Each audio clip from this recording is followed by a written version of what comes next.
예, 두 번째 역은 정유역이에요. 국제유가가 오르면서 물가에도 부담을 주고 있는 상황인데 네. 유가는 제가 보니까 WTI 기준으로는 91달러, 제가 보는 건 그런데 네. 지금 100달러, 뭐 150달러, 뭐 막 부릅니다, 그죠? 네. 네. 어디쯤 상승이 멈출까요? 네, 일단은 100달러는 뭐 고시예요. 그렇다 보니까 100달러 연내는 돌파할 거다라는 전망은 네. 거의 모든 분들이 좀 약간 동의를 하는 그런 분위기로 가고 있는 것 같고요. 거기다 이제 150달러 얘기까지 또 나왔어요. 지금 콘티넨탈 리소시스라고 있는데 미국 최대 셰일 업체 중 한 곳입니다. 이쪽의 CEO가 지금 얘기를 했어요. 미국 정부에서 셰일 오일, 시추 더 많이 안 하면은 굉장히 에너지 가격 불안정해지면서 150달러까지도 치솟을 수 있다라고 얘기를 했고요. 셰일 업체 대표가 얘기한 거니까 맞아요. 이 사실은 의미가 있네요. 왜냐하면 네. 유가가 엄청 올라서 부담이 돼서 셰일을 캐야 돼. 그렇죠. 이걸 원하니까, 그죠? 네, 맞아요. 더 간다고 150불, 200불 간다고 얘기를 해야지. 그렇죠. 이- 네, 조금 캘 여유는 아마 있을 거다라고 네. 생각을 하고요. 그 전에 이제 또 문제가 됐던 게 러시아라던가 사우디 같은 쪽들에서 감산 연장 조치 그렇죠. 이런 것들이 예. 또 들어갔던 부분들, 물론 정치적이나 이런 여러 가지 성격들이 많이 들어가 있어요. 그렇기 때문에 이 유가의 방향을 예측하기가 굉장히 어려운 부분이다라는 부분이 있을 것 같고요. 러시아도 지금 원유 수출 제한 발표하면서 이거 연말까지 이어가겠다라고 또 얘기를 했습니다. 그렇다 보니까 또 하나 걸리는 게 중동 산유국이 냉방 시즌이라고 있어요. 이게 5월에서 9월까지입니다. 아니, 사막에서 냉방해요? 예, 거기 해야 됩니다. 네. 엄청 뜨겁잖아요. 네. 그렇다 보니까 냉방 시즌이라는 게 있어서 계절적인 수요가 또 가파르게 증가하는 시기가 같이 겹쳤어요. 그렇다 보니까 온갖 악재가 유가에는 다 쏟아져 나온 거죠. 누군가에게는 좋겠지만 맞아. 더우니까 냉방 44칠 해야 되는 거 아닌가 그렇죠. 모르겠네. 네, 그쪽은 예. 거의 뭐 계속해야 되는데 예. 그 중에서도 에너지 수요가 몰려야 되는 기간이 네. 5월에서 9월이라고 하거든요. 그래서 그게 이제 8월의 감산 조치와 더불어서 유가를 위쪽으로 올리는 굉장히 중요한 요인이 됐다라고 생각이 되고요. 중국 정부에서 발표한 거 보면은 8월 경제 지표 예상보다 굉장히 견조했습니다. 그렇다고 하면 작년보다 유가 수요는 지금 중국의 경기 침체를 우려를 하고 있지만 3% 정도 증가가 됐어요. 근데 여기에서 만약에 중국이 정책이 뒷받침이 되면서 중국 경기 좋아진다라고 하면 여기서 수요가 완벽하게 급증을 해버리는 거죠. 그런데 공급은 제한적이다. 당연히 시장의 수요 공급 법칙에 의해서 유가는 150달러 전망까지 나오고 있는 그런 상황인 거죠. 네. 150달러까지 갈 걸로 보는 분들은 많지 않고, 그죠? 네. 대충 올라왔는데 100달러 전후가 고점을 형성할 걸 보는 것 같습니다. 키는 사우디아라비아가 사실 중요한 역할을 하죠, 그죠? 네. 감산을 주도하고 있는 거기 때문에. 그리고 모하머드 빈 살만이 맞아요. 키를 가지고 있는데 미국하고의 관계 개선이 좀 이루어진다는 얘기가 있습니다. 이렇게 되면 사우디발 유가 안정 좀 기대해봐도 좋을까요? 글쎄요. 뭐 일단은 조금 진행 상황은 네. 더 체크할 필요가 있다라고 보이고요. 왜냐하면 24년 11월, 내년 11월에 미국 대선이 있습니다. 그렇죠, 예. 근데 여기서 지금 바이든의 지지율이 계속 하락하면서 트럼프가 또 올라가고 있는 그런 상황이에요. 그렇다 보니까 지금 얘기 나오고 있는 게 사우디와 미국이 한국과 미국 그리고 미국과 일본이 지금 체결한 군사 동맹에 버금가는 상호 방위 조약을 체결하는 방안에 대해서 협의 중이다라는 보도가 나왔어요. 그러면서 이제 관계 개선되는 거 아니냐.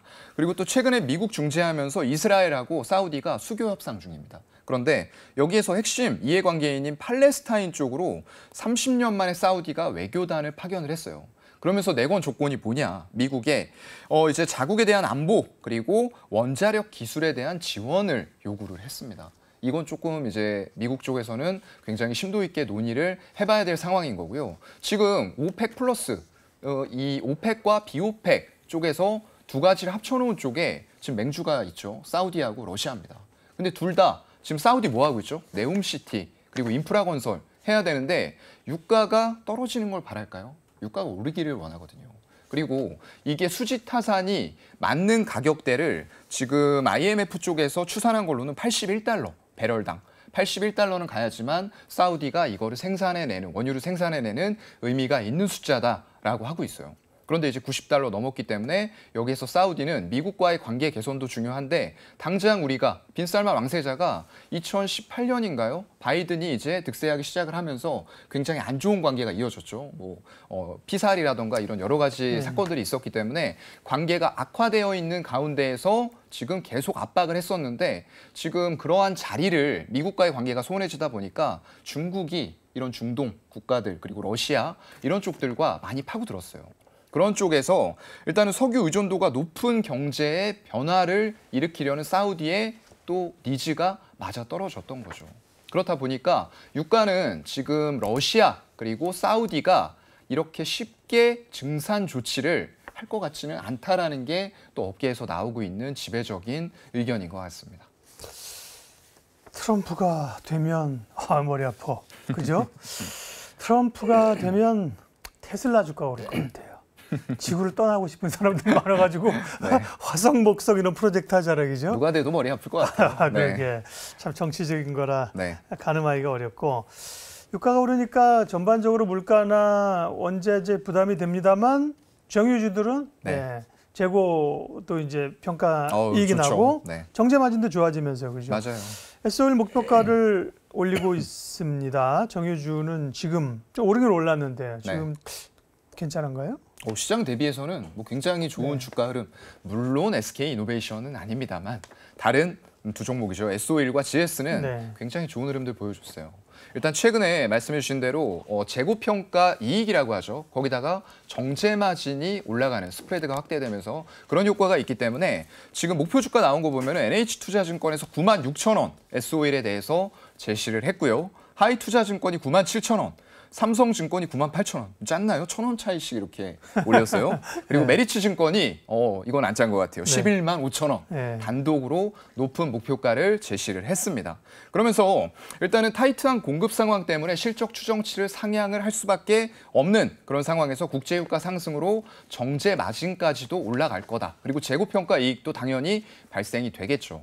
그런 부분들 거기다가 또 하나 우리가 봐야 될 게 S-오일 모르시는 분들도 있는데 이거 연말 다가오면 뭐죠? 배당주죠. 배당주예요. 옛날에 배당 많이 했죠. 네, 배당주 맞습니다. 네. 근데 이제 전에도 말씀드렸지만 배당이 높이 올라갔다라는 건 안타깝게도 무슨 의미죠?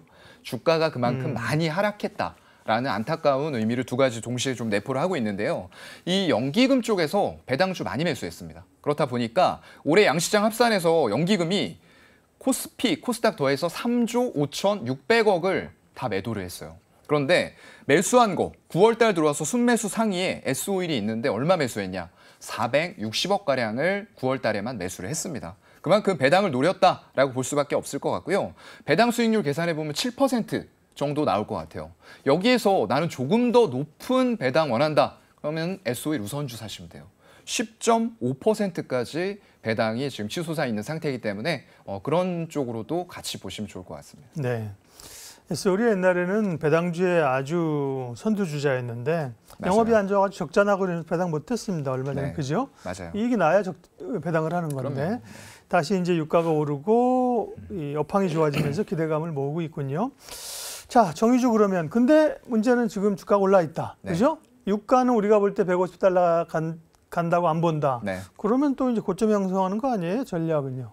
이게 정유주와 시장 전체의 어떤 대결 구도가 될 수 있어서 말씀드리기가 참 어려운데 정유주가 좋아진다라는 건 그만큼 공급이 부족한 상태에서 수요가 더 늘어날 수 있다.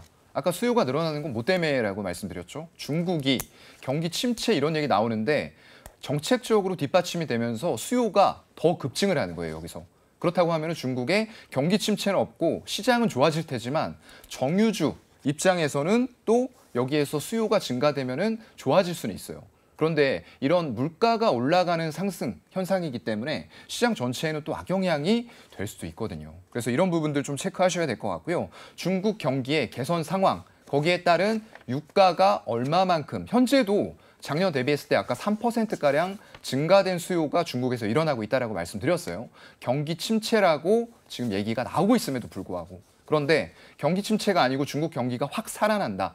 라고 했을 때는 유가의 수요가 더 급증을 해버리면서 유가를 자극할 수 있는 거죠. 상방으로요.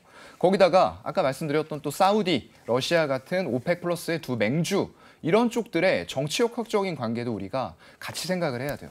그래서 얼마만큼 이쪽에서 감산 연장을 빨리 풀고 증산할 거냐. 근데 쉽지는 않다라고 말씀드렸죠. 왜냐하면 유가가 오르기를 원해요. 아까 뭐 사우디는 말씀드렸는데 러시아 같은 경우에도 지금 우크라이나랑 전쟁 장기화되고 있죠. 그렇다 보니까 그 자금 조달을 위해서는 유가가 올라가는 방향이 러시아에게는 더 좋은 방향이라는 거죠. 그래서 S51GS는 아까 좋은 흐름 보이고 있다라고 말씀을 드렸고요. 네. SK이노베이션은 좀 따로 봐야 돼요. 시장 영향 고스란히 받고 있죠. 거기에는 SK온이라는 2차 전지 회사가 들어있기 때문에 그 영향을 그대로 받았다라고 구별지어서 생각을 하셔야 될 것 같습니다. 네. SK이노베이션이 그러니까 탑픽 관심주 아니에요, 여러분들. 이렇게 우리가 종목 내보내면 다 관심주로 네. 이제 아닙니다. 네. 받아들이시는 경향이 네. 있는데 온전하게 이제 정유주 상승을 누리지 못하는 또 이제 구조적 문제가 있다. SK이노베이션은 그렇죠. 네. 그거를 염두하시라고 체크를 해주셨습니다. 오늘 반도체하고 정유 두 개역을 사용관 차장님과 함께 이동했습니다. 감사하고요. 추석 연휴 잘 보내십시오. 네, 잘 보내십시오. 이로운 경제 채널 EBC